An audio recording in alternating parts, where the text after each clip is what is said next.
Total dollar return captures the change in wealth associated with a particular asset in dollar terms. So what does that mean for a stock? Well, remember there's two components. The first is the cash flows from the investment during a period. So again, we want to know what the return is over a given period. What were the cash flows from that investment during the period? And for a stock, it's the dividends. How much dividends were received during this period? The second is the change in the value of the investment, which we call the capital gain, which is the value at the end of the period minus the value at the beginning of the period. It reflects the change, and if you add the two of those up, you get the total dollar return. So at the beginning of the period, all I have is a piece of paper worth a certain amount. At the end of the period, I have a certain piece of paper. I have a piece of paper worth a certain amount, and I may also have some cash in my pocket. And so the total dollar return is the difference, which captures the change in my wealth from the beginning to the end of the period. Percentage return captures your change in wealth, but it's measured in percentage terms. So again, you have a period, and you have a total dollar return over the period, and you scale it by the value at the beginning of the period. So with respect to stocks, the percentage return is the cash flow from investment, which is the dividend, plus the capital gain, which is the change in value, the ending value of the price, the ending value of the stock, the ending stock price minus the beginning stock price for the period we're looking at, divided by the price of the stock at the beginning of the period. And again, remember, if this equation holds, that if return equals total dollar return over, so it's percentage return over initial value, that if you have the initial value and you multiply it by the percentage return, it gives you the total dollar return. So again, if you have a timeline, if you know something's worth a certain amount here, and you know the percentage return, you multiply those, and it'll give you the total dollar return over this period, which, for simplicity, we assume happens at the end of the period. A couple of notes. Remember, whenever we're talking about rate of return or return, we're talking about percentage return. It's what we've been dealing with all semester so long. The only time you have total dollar return is when it explicitly notes that. So to find the rate of return for a stock over a given period, what you'd want to do is find the cash flow from investment, which is the dividend, find the capital gain, which is ending value minus initial value, and scale it by the initial value. So you need to find three pieces of information, and you put them together such that the percentage return is equal to the dividends plus the ending value minus the initial value, which is the capital gain. That captures your total dollar return, all divided by your initial value, which again is the price at the beginning of the period. So 1 year ago you bought a share of stock for $60, so we know a year ago the price was $60. You just received an annual dividend payment of $4 per share, so you just today got a dividend of $4 per share, and you can sell the stock for $62 per share today. So the price today is $62. So what was the percentage return? Well, we have $4 in our pocket, and so again, notice 1 year ago is time 0. Today is time 1, so we're so used to today being time 0, but here it's at the end of our relevant period, and so we would make it time 0. Here, a year ago is the beginning, and so that is time 0.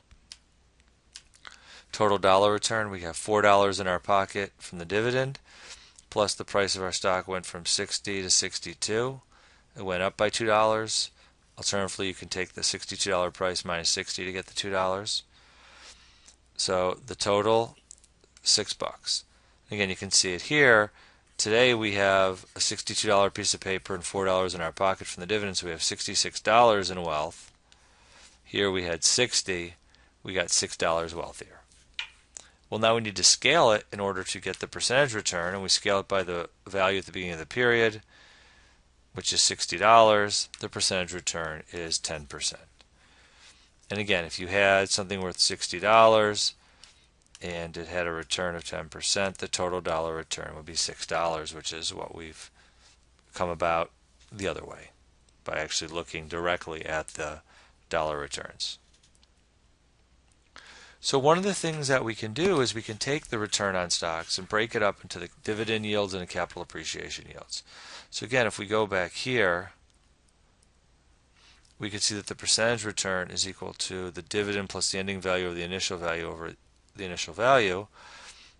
What dividend yield is dividend yield is the dividend over the initial value. The capital appreciation yield is equal to the capital gain over the initial value. So if we add the two of them up, we wind up with return. So we're just decomposing the return. And so again, this just shows what I just showed graphically. And again, here's why, but the bottom line is that the return,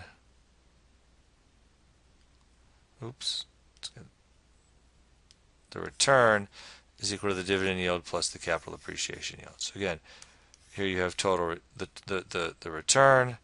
One way you can think about it is part of it is due to dividend income, dividends, and the other part part of it's due to the change in the price, and you add the two up and you get the total return.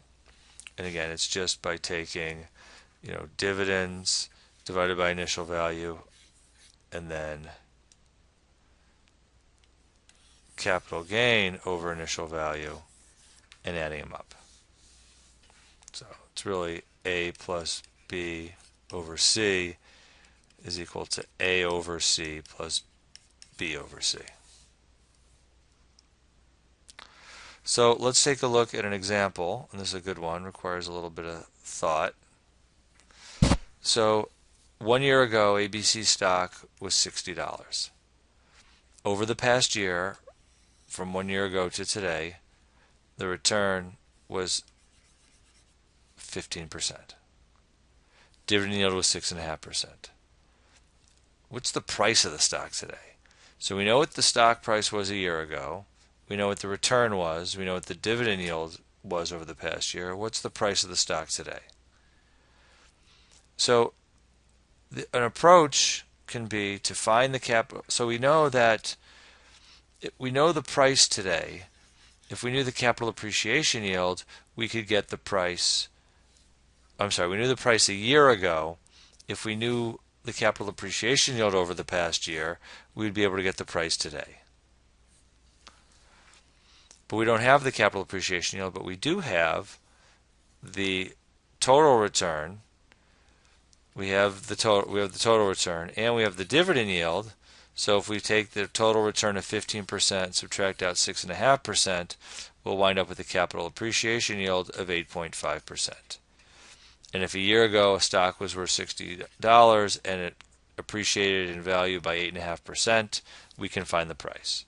So that's the approach. So again, we already showed the capital appreciation yield is 8.5%. Remember, the capital appreciation yield is 8.5%. By definition, what is it? It's the ending price minus the initial price. So it's the capital gain, the change in price, scaled by the price at the beginning of the period. And that's 8.5%. So multiply both sides by 60, and you get ending price minus 60 is equal to 8.5% times 60, which is $5.10. Add 60 to both sides. The ending price was $65.10. So 60 to 65.10 reflects 8.5%. The dividend yield reflects 6.5%. So the whole thing is 15%.